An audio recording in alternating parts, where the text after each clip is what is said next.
Hey guys, welcome back to some more AFK Arena. Today we're going to be breaking down our patch notes. And of course, I'm home for lunch right now. So in the morning, the patch notes were not up, but I want to break it down and see exactly what we're getting and hoping there are going to be some changes when it comes to the patch notes. Now we know we are getting to the new Celestial hero, Zora,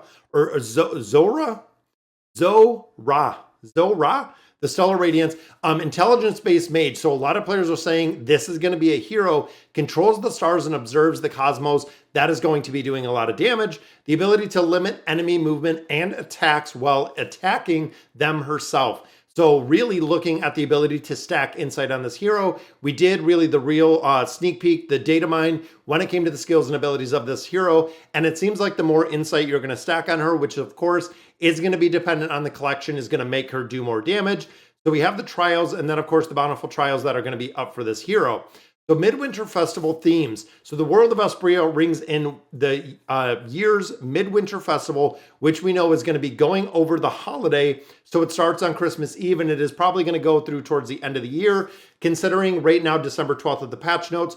2 more weeks until we get new patch notes. So essentially is going to bring us right to 2025. So introducing the Dreamy Wonderland, join Estrilda and her companions as they meet Mira, a mysterious young girl. Don't know if that's a hero that's going to be coming in the future. Together, you'll travel across the land, gathering materials, crafting furniture, decorating the cottage for the heartwarming Midwinter Festival. So we know that is coming.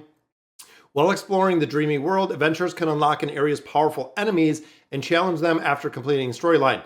So this is probably going to be, and I'm assuming, very similar to what we've seen before. There's a couple different events that are going on. When you get to the point or the end of an event, you will actually be challenged with the boss. The boss is going to yield you additional rewards. When it comes to holidays in here, you get a ton of stuff out of AFK Arena. So definitely stick around for the holiday. So Wintry Escape added Jerome, Commander of the Waves, new skin. So there is one of the new skins. And then Aurelia, the Goddess of Fertility, called the Phantasia Blossom, which is available for a discounted price. So similar again to what we've seen before. Jerome is going to be the free one you're going to get out of the Frosty Dreamscape. And then it looks like right here, we are going to get the new one. The new skin is going to be the pay-to-win skin. Traditionally, that's what we see. The primary 4 faction heroes are the free skin that you're going to be able to obtain. And then when it comes to the Celestials and the Hippos, the skins are one that are going to be in a discounted price. So I believe right now they're $9.99 is the discounted price. After that, it goes back to the $15. The new content, the Gift of Time, we know this is going to be our 50 time emblems. Now, with the hero, wait to build the hero. I cannot stress this. We talk about it every single time.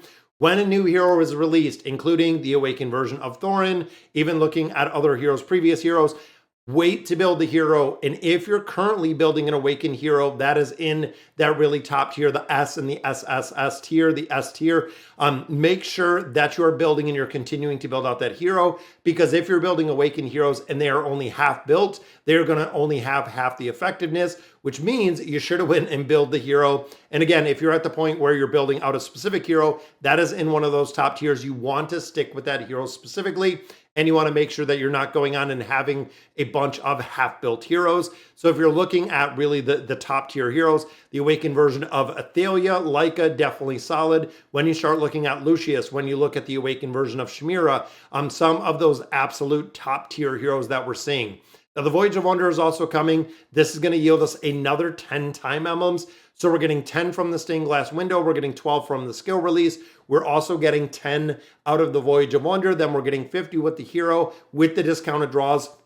So a lot that goes on with the new heroes. And I'm hoping at some point they're going to be doing this and actually adding to this to give us the ability to get a lot more heroes when it comes to the Highborn Draconic heroes. If they release another one, since Skyland most players can't build, I'm still working on land and I'm still a far ways off. I'm talking, I think, 7 copies of land to actually build out land. So of course, Skyland, I completely am not building at all. And then when the next one comes, which I'm assuming is going to be early 2025, we're not going to have the ability to build them either because they still have them locked behind such a big paywall. The new event, the Devourer's Ascent, all players can perform daily attacks in the Astral Devourer to earn rewards. When players on all the server has dealt a certain amount of damage, difficulty of campaign stages will be permanently reduced. That's going to be pretty good as we continue to add more campaign stages in here. Definitely need something to make it a little bit easier. Mystic Starzone is coming back. I love this because it gives you the ability to get those chests. Now it looks like there are going to be a few heroes in here. We have Belinda, we have Matria, we have Athalia, we have Sophia. They've been added in there. Following heroes have been added to the Heroes Choice chest from the event. Now the following heroes have been added to the fragments. Gavis, which is an absolute priority. Eugene, you should already have done.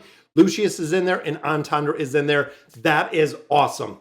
That is awesome. And I hoped they would do this. So a lot of the concern when it came to these chests specifically, we were worried that if they changed the fragment choice chest, would they keep the current heroes in there if you are already currently building those heroes out of there? And that is a yes.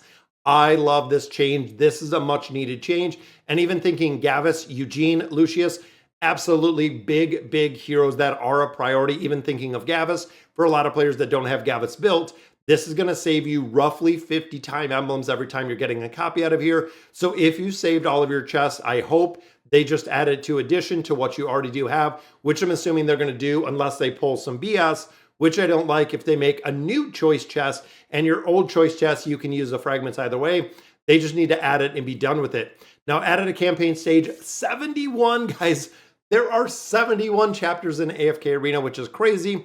So, of course, some updates to Skyland and then Gorin. So, number of taking fatal damage, temporary invincibility, and untargetable effect, which was depleted in certain extreme circumstances. Most players never experience these. In the Gorin, during the time stop for Gorin's ultimate, the duration of the invincibility effect for 6 cents will no longer be reduced. So a little bit of a buff there for Gorin. But guys, I am super stoked about that choice chest is going to be updated. That is awesome. Now, of course, Devourer's Ascent, that's just going to be some more resources out of there. We have the Voyage, we have Zora, and we'll stick with Zora until everyone tells me that it's wrong. 2 new skins, which is Jerome and it is Aurelia that we're getting, as well as the brand new, and it added a new Celestial hero, which is interesting because it doesn't, and I guess that it just adding this hero, it doesn't show there's any awakened version, or it doesn't say an awakened hero because again, there is no original version, which is what we've seen with a couple other heroes kind of through time.